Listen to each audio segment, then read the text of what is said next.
I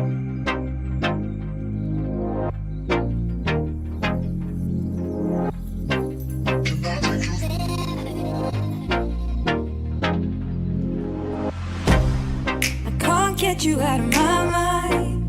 It's like I feel it for the first time. Been thinking about you all night. I've been so Assalamualaikum warahmatullahi wabarakatuh.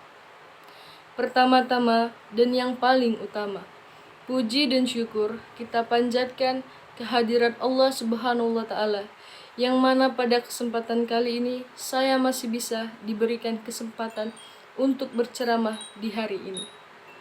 Tak lupa pula kita panjatkan puji dan syukur kita kepada Nabi besar Muhammad sallallahu alaihi wasallam, yang mana telah membawa kita dari zaman yang gelap ke zaman yang terang benderang seperti sekarang ini. Baiklah teman-teman semua, hari ini saya akan berceramah tentang kedua orang tua. Yang pertama, takwa kepada Allah dengan berbakti kepada orang tua. Takwa kepada Allah tentang orang tua. Kita berbicara orang tua. Antum perhatikan orang tua atau tidak? Banyak anak-anak yang dia tidak memperhatikan orang tuanya. Apakah dia remaja, dia pemuda, dia sudah punya istri, dia punya anak, dia tetap wajib berbuat baik kepada orang tuanya. Tidak ada alasan yang lain, tetap orang tuanya nomor satu. Meskipun anaknya dia 5 atau 10, kita sebagai anak tetap wajib. Mestinya kita berlomba-lomba. Umpamanya ada orang tua kita yang punya anak 5 atau 10. Jangan kita katakan, gantian kita berbuat baik. Tidak demikian. Mestinya kita berpikir, saya punya orang tua, saya ingin berbuat baik terus sampai akhir hayat saya. Meskipun ada saudara kita yang lain, bagaimana kita berlomba-lomba? Apa yang bisa kita lakukan untuk orang tua kita yang terbaik sampai dia meninggal dunia? Apa yang bisa kita lakukan sampai dia wafat? Kadang-kadang tidak demikian. Ketika dia memiliki saudara 5 misalnya, dia menganggap bahwa yang lain dulu yang berbuat baik. Bahkan ada yang berpikir, dulu saya, rumah sakit saya yang bayar, sekarang giliran yang lain. Kita tidak boleh seperti itu kepada orang tua. Tidak boleh hitungan kepada orang tua. Apa yang bisa kita lakukan buat orang tua kita? Berbuat baik kepada orang tua. Berlomba-lomba untuk berbuat baik. Sebab banyak anak-anak yang tidak berbuat baik kepada orang tuanya dan mengandalkan saudaranya yang lain. Kita seharusnya berlomba-lomba. Kita ingin mencari pahala akhirat atau tidak. Kesempatan kita, orang tua adalah jalan kita menuju surga. Kapan lagi kita berbuat baik? Kalau sudah ngaji, antum harus bertakwa kepada Allah tentang orang tua. Apa yang bisa kita lakukan dari perbuatan baik, lakukan. Jangan ditunda. Antum bisa lihat nanti ayatnya dalam surat Al-Isra ayat 23 dan 24. Tentang berbuat baik kepada orang tua. Tidak boleh berkata tidak boleh berkata uf. Tidak boleh menengking, tidak boleh menghardik. Jadi, berlomba-lomba. Antum ingat, tidak berbuat baik kepada orang tua, jangan hitungan. Apa yang bisa kita lakukan, maka lakukan. Meskipun uang kita habis jutaan atau miliaran untuk berbuat baik kepada orang tua kita, tidak ada masalah. Allah akan ganti yang lebih baik. Jangankan kita, antum lihat orang-orang kafir saja yang berbuat baik kepada orang tua, luar biasa dikasih kehidupannya oleh Allah. Ini padahal orang kafir, apalagi orang Islam yang taat kepada Allah dan berbuat baik kepada orang tua. Sebab Allah kaitkan A'udzubillahi minasyaitonirrajim. Bismillahirrahmanirrahim.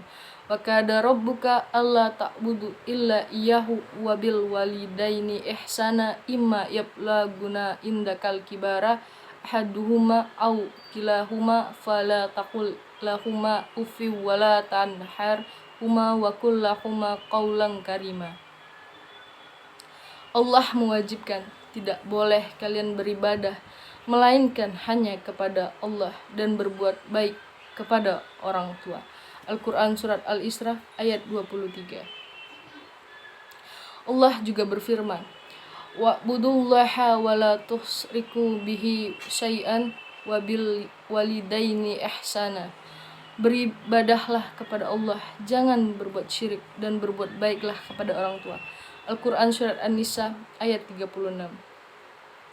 Jadi, pada orang tua, ini adalah kesempatan. Selama kita masih ada umur, lakukan terus. Kalau bisa kunjungan ke orang tua setiap hari, maka lakukan tiap hari. Jika tidak bisa setiap hari, lakukan setiap pekan. Jika tidak bisa setiap pekan, lakukan tiap bulan. Kalau jauh di luar kota. Artinya, ini harus terus berbuat baik dengan apa yang bisa kita lakukan.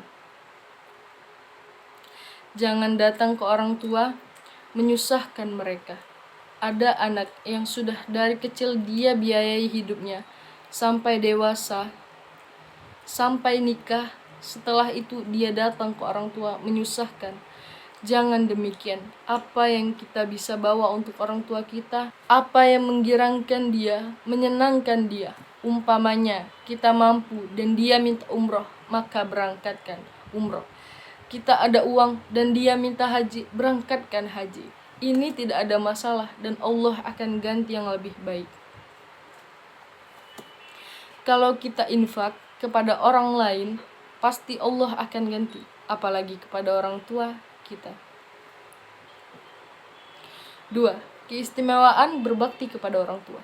Rasulullah Shallallahu Alaihi Wasallam menganggap bahwa berbakti kepada orang tua itu adalah merupakan jihad.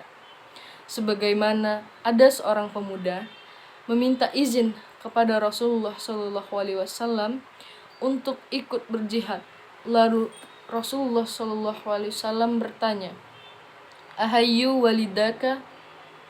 Apakah kedua orang tuamu itu masih hidup?"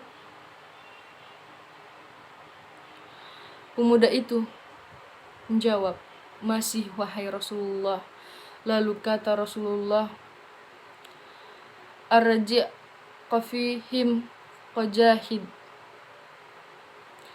Pulanglah dan berjihadlah kepada orang tuamu itu. Bakti kita kepada orang tua dinilai jihad, subhanallah. Bahkan bakti kita kepada orang tua sangat besar pahalanya di sisi Allah Subhanahu wa Ta'ala. Karena bakti kepada orang tua diberikan balasan oleh Allah di dunia dan akhirat. Sebagaimana durhaka kepada orang tua diberikan balasan di dunia dan akhirat. Kata Rasulullah Shallallahu Alaihi Wasallam, "Asnana ya'ujal humallah fi dunya wal akhirah. Ya wa'uka kul walidain." Ada dua dosa yang Allah percepat sanksinya di dunia dan di akhirat. Kezaliman dan durhaka kepada orang tua kita. Hadis riwayat At-Tabrani. Maka setiap kita tentu berpikir bagaimana sikap kita kepada orang tua kita. Kita alhamdulillah selama ini sudah banyak mengkaji ilmu-ilmu Islam.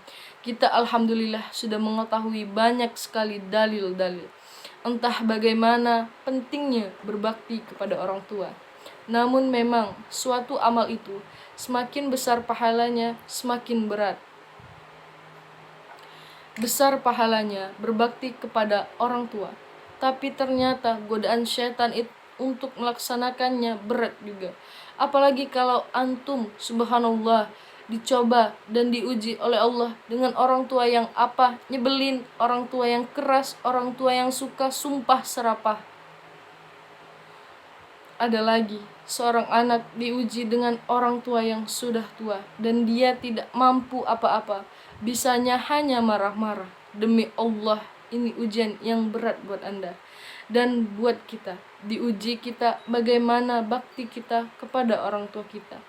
Padahal kewajiban kita sebagai seorang anak berusaha bagaimana caranya berbuat ihsan kepada orang tua kita. Maka mentaati kedua orang tua kita dalam perintah-perintahnya selama itu tidak menyelisihi perintah Allah dan Rasulnya. 3. tetaplah berbakti kepada orang tua. Allah Subhanahu wa taala berfirman di dalam surat Luqman ayat 15. Wa in jahadaka ala an tusyrika bi ma laisa laka bihi ilmu falat ti'huma fasahibhuma fid dunya ma'rufan wattabi' sabila man anaba illaya summa illaya masji'ukum falnabbi'ukum bima kuntum ta'malun. Dan jika keduanya memaksamu untuk mempersekutukan dengan aku sesuatu yang tidak ada pengetahuanmu tentang itu, maka janganlah kamu mengikuti keduanya dan pergaulilah keduanya di dunia dengan baik. Quran Surat Luqman ayat 15. Ayat ini memberikan pelajaran kepada kita, sebuah pelajaran yang berarti sebagai seorang anak tetaplah berbakti kepada kedua orang tua, meskipun orang tuamu berbuat buruk kepadamu. Sebagai seorang anak tetaplah gauli orang tuamu dengan kebaikan, meskipun orang tuamu sangat menzalimimu. Aku tetap berbakti kepada kedua orang tua, meskipun mereka berbuat zalim. Baiklah, sekian ceramah dari saya. Apabila ada kesalahan kata, saya mohon maaf. Pada Allah saya mohon ampun.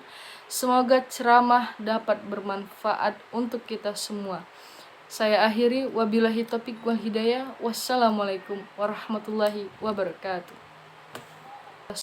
I've been looking for a boy who can treat me right. Your dark hair, but those eyes so bright. They look into my soul and it sparks my